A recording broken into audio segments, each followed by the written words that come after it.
Welcome to Piscator UK, the channel that will help you get started on your fishing journey and to help you catch more fish. At some point on your fishing journey, you will want to put new line on your fishing reel, whether it's a brand new reel or you want to change old fishing line on your reel for new fishing line. Before you put fishing line onto your reel, you need to decide what type of fishing line you're going to use, strength of the line, the thickness of the line and the type of line. On the reel spool, some manufacturers have put important information on the side of the spool. This will be things like the line capacity, how much line the reel actually holds for the certain thickness.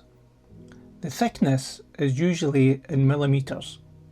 All reels have different capacities and hold different amounts of line. Different spool sizes hold different capacities of fishing line. The spool on the left is a deep spool and the spool on the right is a mid to shallow spool. For deep spool reels, they hold way more capacity than a shallow spool, and when it comes to braid, which is quite expensive, you can put on backing line onto the spool first and then on top of that put your braid line. This will reduce costs overall. I will show you later in the video how to do that. Once you've decided on the type of line you want, and with the information that is provided on the side of the reel spool, you can then purchase new fishing line. On the packaging of certain lines, you will see information that will help you. You will see the overall amount of line held on the new spool and the thickness, i.e. diameter in millimeters on most brands. To spool new line onto your fishing reel, you'll find it much easier to put your fishing reel onto your fishing rod. Take the butt section of your fishing rod, which is the section that your reel goes onto, and put your reel onto the fishing rod and tighten up the reel seat. Take the end of the new fishing line and thread it down the first rod guide on the butt section of your rod down towards your fishing reel. There's many fishing knots out there that you can use to attach fishing line to your reel. The arbor knot is probably the easiest and the best knot to use. The easiest way to tie the arbor knot is to remove the spool from your fishing reel. The knob on the top of your spool is the drag adjuster. Remove the drag adjuster by turning the knob anti-clockwise and remove the spool from your reel.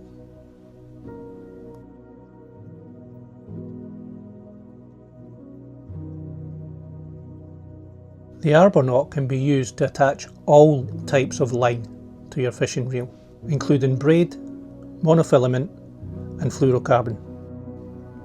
In this demonstration, I'm using thick line for visual purposes. Taking the end of your new fishing line, tie a simple overhand knot, otherwise known as a granny knot. Form a large loop at the end of your fishing line and cross over the end of the fishing line over the main line. We now call this the tag end. Take your tag end under the main line and tie a second overhand knot onto the tag end, making sure the first overhand knot passes all the way through the second overhand knot. Then gently tighten down on the second overhand knot.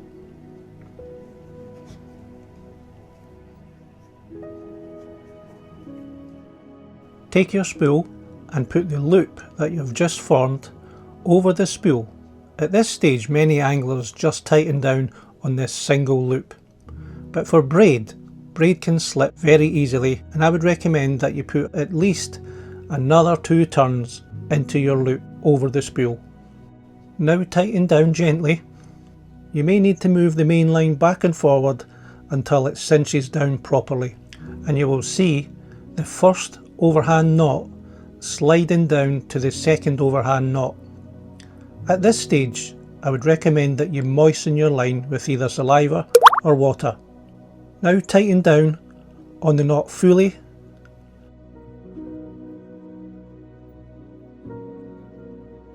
Using a sharp pair of scissors, cut off the tag end. I would recommend braid scissors, and these scissors are relatively inexpensive, and I will leave a link in the description. And you're now ready to spool your reel. That demonstration of the arbor knot was on thicker line so that you could see. I'm actually going to fill my spool on the reel with monofilament. I will quickly tie the arbor knot in the monofilament in exactly the same way as the yellow braid.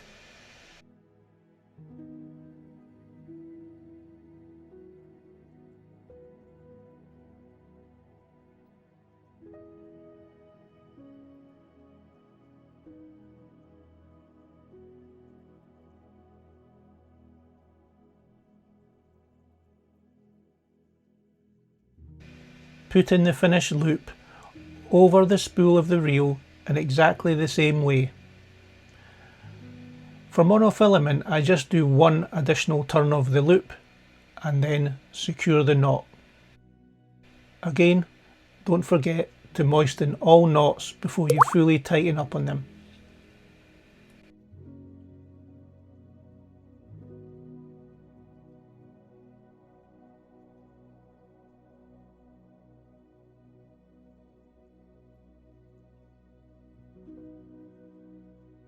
Remove the tag end with a sharp pair of scissors. I'll put a link of these scissors in the description. Before you put the spool back on the reel that is already on the rod, make sure to open the bail arm and put your spool onto the reel, making sure to tighten up the drag adjuster knob on top of the reel until it is fully tightened. You don't want any slack in the drag when you're putting line onto your reel. Close the bail arm on the fishing reel and you're now ready to put new line onto the fishing reel. There are many gadgets on the market that help you put line onto your fishing reel. They're called line spoolers. I've tried many of them in the past. Some are expensive, but this one is relatively inexpensive. It works better than anything else I've ever tried. I will leave a link in the description of this line spooler. This line spooler comes with a clamp that can clamp onto a desktop, a work counter, a shelf, a door frame, etc, etc. You can put it on the side or you can fit it on the top. Either way, it will help you put line onto your reel. When the line spool goes, it has two bevel discs. Either side of that is a strong spring secured with two wing nut screws. To put your spool of line onto the line spooler, take off one side of the wing nut, the spring and the bevel disc. Put on the spool of line, followed by the bevel disc, the spring and the outside securing wing nut.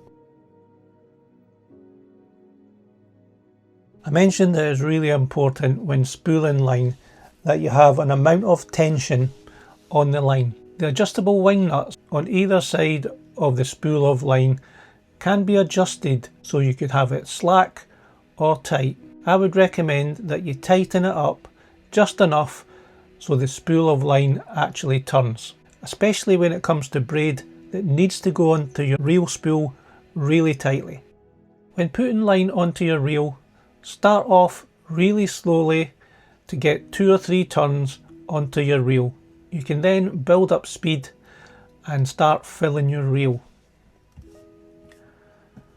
After about 20 or so turns, have a quick look at the spool of your reel to make sure the line is being laid correctly onto the spool. After 20 or so turns, check your line closely on the spool to make sure that there is no high points or low points. If there is, you may need to do some adjustments to make sure that you have perfectly flat line lay. If you do need to make some minor adjustments to improve the line lay, you may need to add or remove some of the washers. You do get additional washers with most reels in the box. To do this, open the bail arm of the reel and remove the spool. You will see the spindle that the spool of the reel fits onto. there is normally a cog, and on top of the cog is where your washers go. If you have high spots at the front of your spool, you may need to add additional washers. If you have high spots at the back of your spool, you may need to remove washers. Change them out as required. Replace the reel spool and tighten up the drag adjustment knob at the top of the reel until it is fully tight. Continue on another few turns just to make sure that the adjustments have actually made a difference. If it's all good, carry on spooling your reel until it reaches the top lip of the spool. You want to ideally leave between 1 and 2 millimeters at the top of the spool. This will stop excess line thrown off the reel really quickly, which can end up in tangles. If you're a beginner, I would recommend that you leave 2 millimeters at the top of the spool. Cut your line and use a little line clip on your spool to secure your line. I said earlier in the video, if you had a deep spool that you wanted to put braid on, you could cut costs by putting backing line onto the spool. Backing line is just a cheap, thicker diameter mono that you put onto your reel first in the normal way using the arbor knot. Put an amount of thick line onto your reel and fill the rest with braid. This is an easy knot called the Albright knot that you can join mono to mono or mono to braid. Form a loop in the mono and put the tag end of the braid through the loop.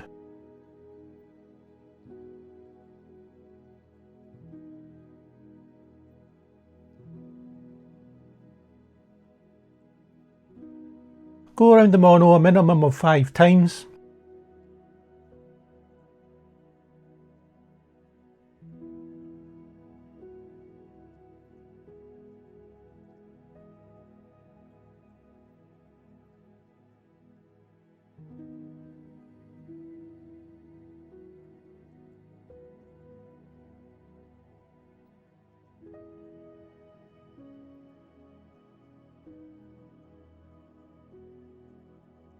And go back down the loop the same way as the tag end came up.